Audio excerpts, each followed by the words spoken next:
बताते हैं, राज्यसभा के लिए बीजेपी की लिस्ट जारी हो गई है। बीजेपी के राष्ट्रीय अध्यक्ष नितिन नवीन राज्यसभा जाएंगे। शिवेश कुमार राम भी बीजेपी उम्मीदवार बनाए गए हैं। एनडीए से उपेंद्र कुशवाहा तीसरे उम्मीदवार होंगे और यह भी कहा जा रहा है कि उपेंद्र कुशवाहा को लेकर भी एनडीए के तीसरे उम्मीदवार उपेंद्र कुशवाहा बनाए जाएंगे। तो अब बीजेपी की तरफ से जानकारी दे दी गई है। तो इस वक्त की बड़ी खबर आपको बता रहे हैं। देखिए, राज्यसभा के चुनाव होने हैं और बिहार की हम बात करें तो बिहार में 5 सीटें खाली होने जा रही हैं। उनमें से बीजेपी की तरफ से जो लिस्ट जारी की गई है उसमें बताया गया है बीजेपी के राष्ट्रीय अध्यक्ष नितिन नवीन राज्यसभा जाने वाले हैं। तो शिवेश कुमार राम भी बीजेपी के उम्मीदवार हैं और एनडीए से उपेंद्र कुशवाहा उम्मीदवार होंगे। कुशवाहा तीसरे एनडीए उम्मीदवार बनाए जाएंगे।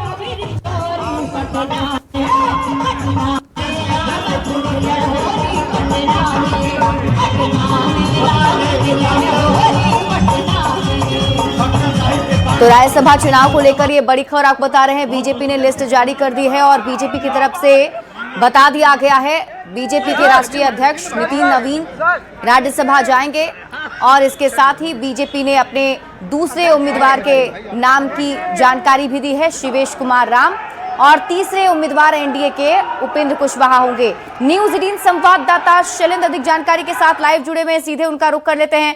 तो अब शैलेंद्र, अब ये फाइनल हो चुका है, जानकारी आ चुकी है, 2 उम्मीदवार बीजेपी के और तीसरे एनडीए से उपेंद्र कुशवाहा।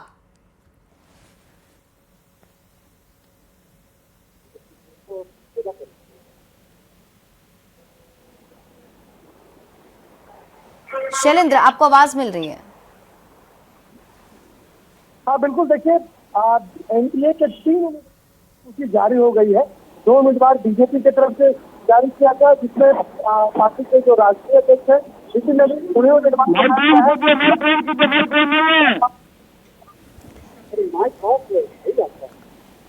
आपकी आवाज सही से हम तक नहीं पहुंच पा रही है शैलेंद्र, हम वापस जुड़ने की कोशिश करेंगे और इस पर अधिक जानकारी भी उनसे लेंगे, लेकिन तस्वीरें हम आपको दिखा देते हैं। ये तस्वीर देखिए, जो बीजेपी की तरफ से लिस्ट जारी की गई है उसमें बीजेपी के 2 उम्मीदवारों के नामों का ऐलान कर दिया गया है। शैलेंद्र हमारे साथ जुड़ चुके हैं। शैलेंद्र,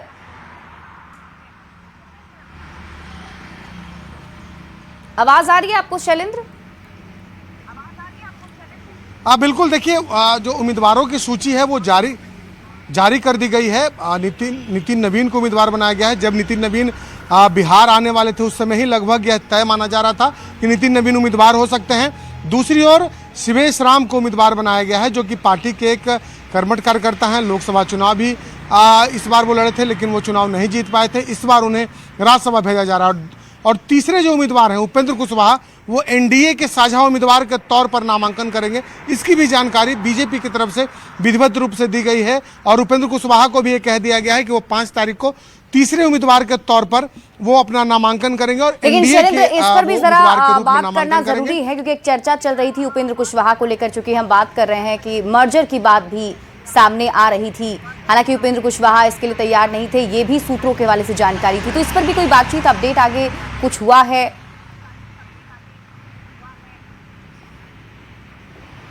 देखिए, उपेंद्र कुशवाहा को लेकर कई चर्चाएं थी। जो सोशल मीडिया की चर्चा की यदि हम बात करें तो यह बात सामने आ रही थी कि उपेंद्र कुशवाहा को विलय करना होगा, लेकिन इन तमाम बातों पर ना तो कभी बीजेपी ने कुछ कहा और ना ही उपेंद्र कुशवाहा की पार्टी और उनके नेताओं ने कहा। उपेंद्र कुशवाहा पार्टी के बीजेपी के जो बड़े नेता हैं उनसे उनकी कल मुलाकात हुई थी, उसके बाद ही चीज़ें तय हो चुकी थी। लेकिन इतना इस वक्त यह तय है कि उपेंद्र कुशवाहा जो 5 तारीख को जब नामांकन करेंगे तो वो अपनी पार्टी के उम्मीदवार के तौर पर नामांकन करेंगे और एनडीए के उम्मीदवार के रूप में वो नामांकन करेंगे। मतलब साफ है कि बीजेपी से जो उनकी बातचीत होनी थी वो बातचीत कल देर रात जब उनकी मुलाकात हुई पार्टी के बड़े नेता से उस समय हो गई। पहले से ही उनके नाम को लेकर कयास लगाया जा रहा था कि क्या उपेंद्र कुशवाहा फिर से राज्यसभा के उम्मीदवार बनाए जाएंगे या नहीं बनाए जा सकते हैं। लेकिन ये पार्टी ने और बीजेपी ने तय कर लिया, एनडीए ने तय कर लिया कि जो तीसरे उम्मीदवार होंगे वो उपेंद्र कुशवाहा होंगे। 2 उम्मीदवार अभी जदयू की तरफ से देने हैं, दोनों उम्मीदवार की घोषणा होनी बाकी है। कौन उम्मीदवार होंगे इस पर जो फाइनल मुहर है वो नीतीश कुमार लगाएंगे। चर्चाएं कई नामों की हो रही हैं जदयू में भी, लेकिन फिलहाल जो बीजेपी ने अपने दोनों उम्मीदवार की घोषणा कर दी है और तीसरे उम्मीदवार के तौर पर उपेंद्र कुशवाहा। मतलब साफ है कि उपेंद्र कुशवाहा 5वें उम्मीदवार के तौर पर रहेंगे एनडीए के। 2 बीजेपी, 2 जेडीयू और एक जो 5वां सीट होगा उपेंद्र कुशवाहा उससे नामांकन करेंगे। और उसी 5वें सीट पर विपक्ष भी अपनी जीत का दावा कर रहा है। विपक्ष की तरफ से भी कहा जा रहा है कि वो उम्मीदवार उतारने की तैयारी में है। पूरा का पूरा जो महागठबंधन है वो चाहता है कि उम्मीदवार उतारे। तो काफ़ी दिलचस्प होगा देखना कि क्या जब परसों नामांकन होता है तो क्या विपक्ष की तरफ से भी कोई उम्मीदवार नामांकन करते हैं, या फिर जो 5 उम्मीदवार एनडीए की तरफ से होंगे, 2 बीजेपी, 2 जेडीयू और एक उपेंद्र कुशवाहा, क्या यही सिर्फ नामांकन करेंगे। यदि आरजेडी के उम्मीदवार नामांकन करते हैं तो वोटिंग की परिस्थिति आएगी। देखना होगा कि क्या वाकई जो वोटों की संख्या है उसे जो विपक्ष के लोग हैं वो पूरा कर पाते हैं या नहीं। ये तमाम चीज़ें देखनी होगी 5 तारीख को कि विपक्ष की क्या रणनीति है। लगभग जो एनडीए की रणनीति थी उम्मीदवार को लेकर के, उस पर से चेहरे अब आधा से अधिक साफ हो चुके हैं। तो अब इंतजार विपक्ष का है, और यदि विपक्ष उम्मीदवार उतारता है तो राज्यसभा के लिए वोटिंग की स्थिति होगी। यदि विपक्ष की तरफ से उम्मीदवार नहीं दिया जाता है तो जो एनडीए घटक दलों के जो उम्मीदवार होंगे उनका राज्यसभा जाना तय माना जाएगा। जी ठीक है शैलेंद्र, आप इस खबर पर नजर बनाकर रखिए। शुक्रिया इस अपडेट के लिए। बढ़ते हैं आगे और बात अगली खबर की। भागलपुर से आपको इस वक्त की बड़ी खबर बताते हैं। न्यूज 18 की खबर का बड़ा असर यहां हुआ है। गोपाल मंडल पर बराड़ी थाने मामला दर्ज हुआ। होलिका दहन पर हथियार का प्रदर्शन किया था और प्रदर्शन करते हुए वीडियो वायरल हुई थी, और इस वायरल वीडियो की तस्वीरें भी सामने आई, जिसके बाद पुलिस ने जांच के बाद इस मामले में मामला दर्ज किया था और लाइसेंस की जांच के लिए जिला शस्त्र दंडाधिकारी को पत्र भी लिखा गया है। बता दें कि भागलपुर के गोपालपुर से पूर्व विधायक और जेडीयू से निष्कासित नेता गोपाल मंडल का वीडियो सोशल मीडिया पर वायरल है। वीडियो में गोपाल मंडल हाथ में पिस्टल लेकर घूमते नजर आ रहे हैं।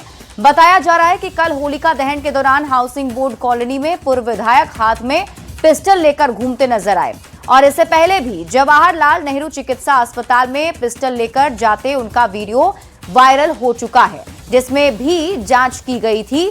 एक बार फिर से पूर्व विधायक हथियार का प्रदर्शन करते इस तस्वीर में दिखे हैं, जिसके बाद मामला दर्ज किया गया है।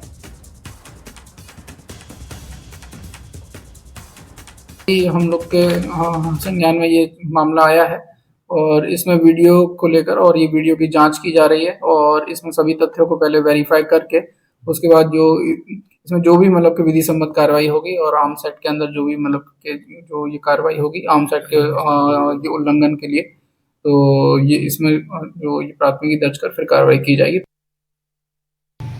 गोपालपुर के पूर्व विधायक और जदयू से निष्कासित गोपाल मंडल एक बार फिर से चर्चा में है। इस बार हाउसिंग बोर्ड कॉलोनी जहां उनका आवास है वहां पर होलिका दहन के दौरान जो है उन पिस्टल लेकर जो है घूमते नजर आए और पिस्टल लेके बैठे हुए नजर आए।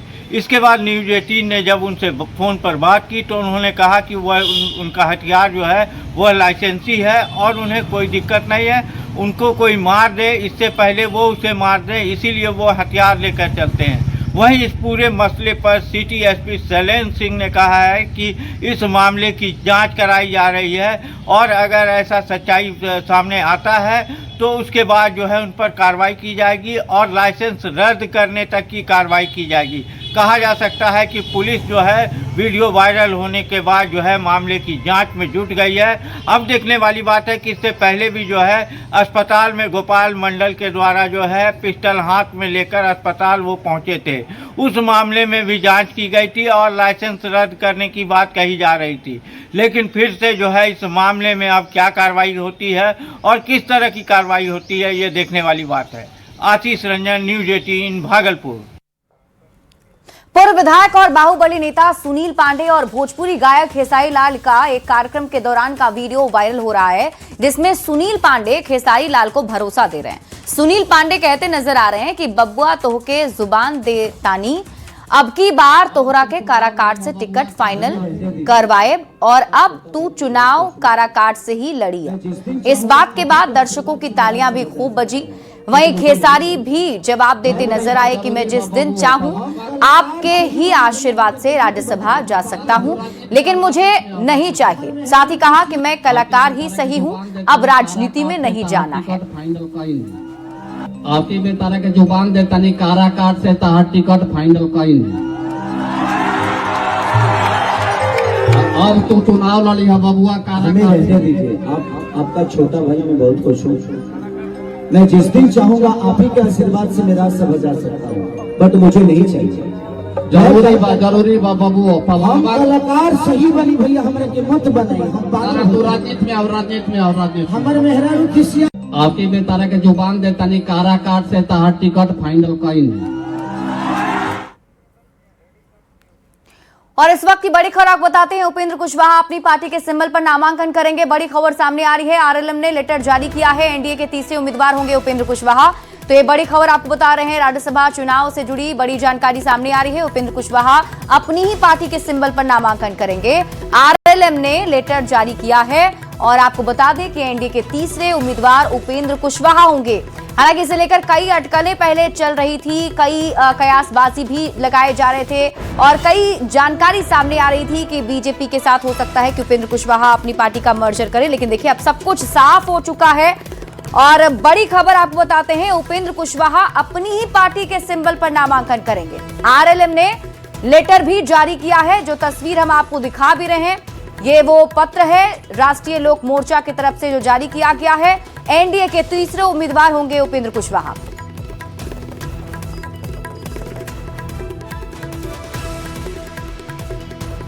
बिहार सरकार के गृह विभाग का आदेश सामने आया है। बिहार गृह रक्षा वाहिनी की बहाली होगी। बेगूसराय में होमगार्ड की बहाली होगी। पटना और मुंगेर के होमगार्ड कमांडेंट को बेगूसराय भेजा गया। 15 मार्च से होमगार्ड की बहाली होगी। तो ये बड़ी खबर आपको बता रहे हैं, बड़ी जानकारी सामने आ रही है। इस वक्त की बड़ी खबर, बिहार सरकार के गृह विभाग ने आदेश जारी किया है। बिहार गृह रक्षा वाहिनी की बहाली होगी। बेगूसराय में होमगार्ड की बहाली होनी है।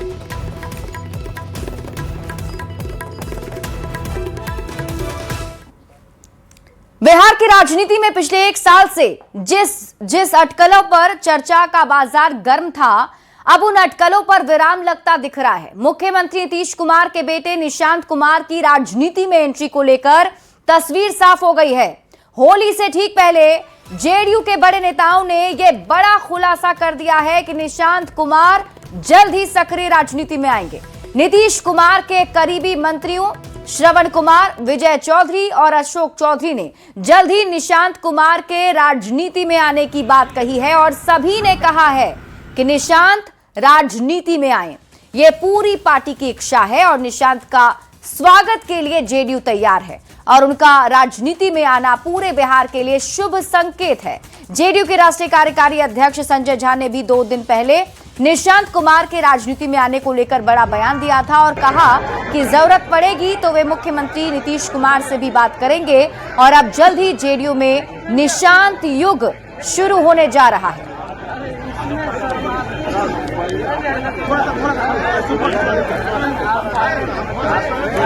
तो आपको बता दें, जिस खबर को लेकर लगातार चर्चाएं चल रही थी, जिस पर कई सवाल उठ रहे थे कि क्या निशांत सक्रिय राजनीति में आएंगे, जेडीयू के कार्यकर्ताओं की ये डिमांड कई दिनों से थी और अब देखिए लगभग तस्वीर साफ हो गई है। पहले भी कहा था, पार्टी के जो हमारे सारे साथी हैं, पार्टी के जो नेता है, पार्टी का जो रैंक एंड फाइल है, उसमें ये बात बिल्कुल है कि निशांत जी को पार्टी में आकर के काम करना चाहिए। ये सबकी भावना है, हम सबकी भावना है कि निशांत जी को आके पार्टी में काम करना चाहिए। तो होली के अवसर पर मैं आप लोगों को बताना चाहता हूं कि निशांत जी की राजनीति में एंट्री बहुत जल्द होने वाली है और बहुत सक्रिय राजनीति में एंट्री होगी।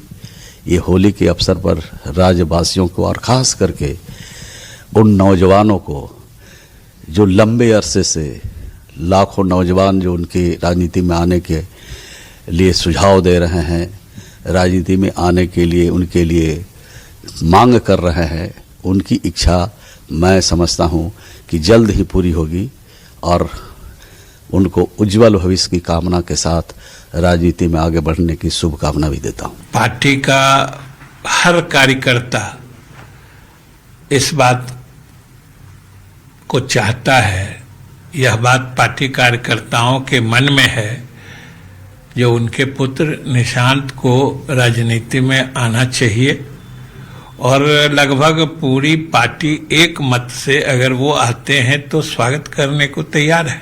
जनता दल यूनाइटेड के लिए शुभ संकेत है और श्रवण जी का जो बयान हमने देखा है उससे ये लगता है कि भविष्य में एक्टिव पॉलिटिक्स में पार्टिसिपेट करेंगे। तो मैं समझता हूँ कि एक पढ़े लिखे नौजवान हैं, उन्होंने इंजीनियरिंग की पढ़ाई की है और हमारी पार्टी का रैंक एंड फाइल और जितने भी लोग हैं पार्टी के अंदर उनके पूरे रैंक एंड फाइल ये चाहती थी कि निशांत जी सक्रिय राजनीति में आए।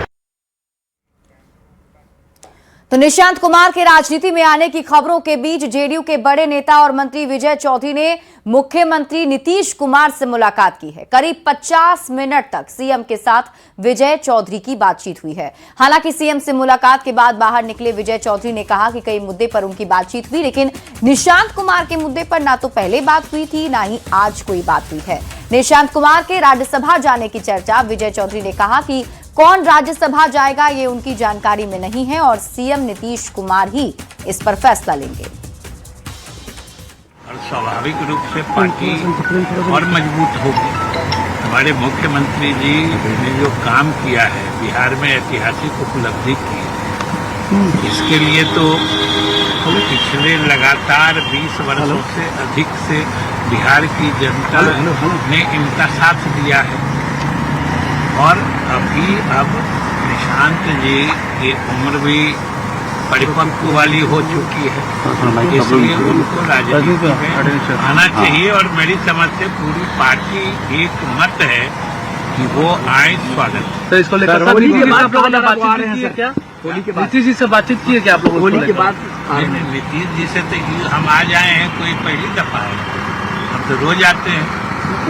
जब वो निशांत जी आते हैं निशांत मुख्यमंत्री जी से मेरी कोई बात नहीं सर, ये हम पार्टी के कार्यकर्ताओं नेताओं की भावना बता रहे हैं। मुख्यमंत्री से न पहले न अभी मेरी इस संबंध में कोई बात नहीं हुई है, लेकिन हम आपको पार्टी कार्यकर्ताओं या पार्टी के जो नेतागण हैं उनकी भावना बता रहे हैं कि उन लोगों की इच्छा है कि नीतीश जी मंत्री श्रवण कुमार ने कहा है सर कि होली के बाद आ रहे हैं। वो श्रवण कुमार ने कहा है कि होली के बाद निशांत आ रहे हैं। श्रवण जी कहे हैं तो कोई जानकारी होगी। सर कहा अभी जा रहा है कि राज्यसभा जाने की तैयारी, ये हमको नहीं मालूम। श्रवण जी ने कहा है इन बातों को। श्रवण जी कहे हैं तो कहे होंगे, उनसे बात करिए ना। तो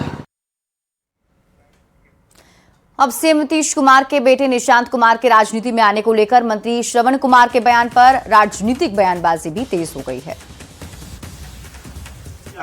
ये बात तो पहले से ही तेजस्वी जी कह रहे थे कि निशांत कुमार जी राजनीति में आए, हम उनका स्वागत करेंगे। लेकिन जिस तरह से भारतीय जनता पार्टी और नीतीश कुमार परिवारवाद की राजनीति की व्याख्या किया करते थे और परिवारवादी राजनीति के संबंध में तरह तरह की बातें किया करते थे, अब इस संबंध में वो लोग बताएं कि निशांत कुमार की राजनीति में पदार्पण क्या ये परिवारवादी की राजनीति नहीं है? पार्टी के तमाम वरिष्ठ नेता कार्यकर्ता ये चाहते हैं कि निशांत जी सक्रिय राजनीति में आए। वो पढ़े लिखे हैं, समझदार हैं, सौम्य हैं। अब फैसला उन्हें लेना है। अगर वो राजनीति में आते हैं तो बिल्कुल ही हम सब स्वागत करेंगे उनका। निशांत जी को राजनीति में आने की तो संविधान इसकी इजाजत देता है और संविधान इस देश के किसी भी नागरिक को चुनाव लड़ने का, राजनीति में आने का और जो है वो किसी भी तरह के राजनीतिक सामाजिक कार्यों में अपनी भागीदारी सुनिश्चित करने का अधिकार देता है। माननीय मुख्यमंत्री नीतीश कुमार जी के पुत्र निशांत कुमार एक शिक्षित, संस्कारी और गंभीर व्यक्तित्व का धनी है। उन्होंने हमेशा सामाजिक विषयों पर गहरी समझ दिखाई है और सार्वजनिक जीवन के प्रति जिम्मेदारी का भाव रखा है। यदि वे राजनीति में आते हैं तो यह बिहार की नई पीढ़ी के लिए सकारात्मक संदेश होगा कि शिक्षित और विचारशील युवा नेतृत्व आगे आए। भाजपा ऐसे हर योग्य और सक्षम व्यक्ति का स्वागत करती है। इधर निशांत कुमार को लेकर उपेंद्र कुशवाहा के बेटे और बिहार के पंचायती राज मंत्री दीपक प्रकाश ने कहा कि अगर युवा राजनीति में आते हैं तो इससे लोकतंत्र और मजबूत होगा। जिस तरह से मुख्यमंत्री नीतीश कुमार ने सामाजिक बदलाव किया है उसको निशांत कुमार और आगे बढ़ाएंगे। राज्यसभा के बारे में तो मुझे जानकारी नहीं है, लेकिन युवा राजनीति में आए, राजनीति और बेहतर होगी, नई दिशा मिलेगी और राजनीति में उनकी भागीदारी बढ़े, लोकतंत्र भी मजबूत होगा इससे। जिस प्रकार से माननीय मुख्यमंत्री जी ने बिहार में एक सामाजिक बदलाव को लीड किया है, स्वागत योग्य होगा। निशांत जी भी आते हैं तो युवाओं को हर तरीके से राजनीति में सक्रिय होना चाहिए, लोकतंत्र से मजबूत होगा। बढ़ते हैं आगे और बात अगली खबर की। दानापुर से खबर आपको दिखाते हैं। होली पर्व को लेकर ट्रेन में जबरदस्त भीड़ देखने को मिल रही है। दानापुर रेलवे स्टेशन पर यात्रियों की लंबी कतारें लगी हुई हैं। बाहर राज्यों में काम करने वाले लोग बड़ी संख्या में अपने घर वापस लौट रहे हैं। हालात ऐसे हैं कि ट्रेन में पैर रखने तक की जगह नहीं बची है। जनरल बोगियों में खचाखच भीड़ है तो रिजर्व डिब्बों में भी अतिरिक्त यात्री सफर करते नजर आ रहे हैं। होली में आने वाले लोगों को दिखा रहे हैं ट्रेन ये खचाखच भरा हुआ है और लोग देहरादून से वापस अपने घर लौट रहे हैं। ये तस्वीर दानापुर स्टेशन का है और ट्रेन में आप देख सकते हैं कि किस तरह से जनरल बोगी में लोग खचाखच भरे हुए हैं।